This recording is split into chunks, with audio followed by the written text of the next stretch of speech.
आणि रायगडमधून एक धक्कादायक बातमी समोर आलेली आहे। रायगडच्या खालापूरमध्ये वडापावमध्ये पाल आढळली आहे।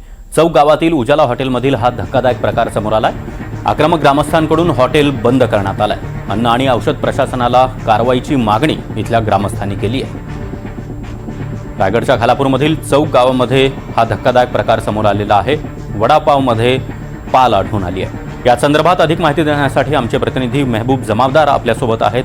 मेहबूब, आपण पाहतोय की एक फोटो समोर आलेला आहे। वडापावमध्ये पाल आढळली आहे। नेमकं कुठे हा प्रकार घडला आणि त्यानंतर ग्रामस्थांची काय मागणी?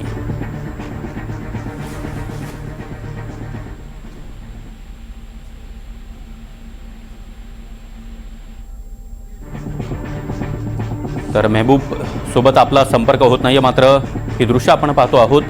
एका वडापावमध्ये पाल आढळून आलेली आहे। रायगडच्या खालापूरमधील हा धक्कादायक प्रकार समोर आलाय। उजाला नावाचं हॉटेल आहे आणि त्यामध्ये हा प्रकार समोर आल्यानंतर ग्रामस्थ चांगलेच आक्रमक बनले। त्यांनी हॉटेल बंद केलंय। त्याचबरोबर अन्न आणि औषध प्रशासनानं कारवाई करावी अशी मागणी देखील ग्रामस्थांनी केली।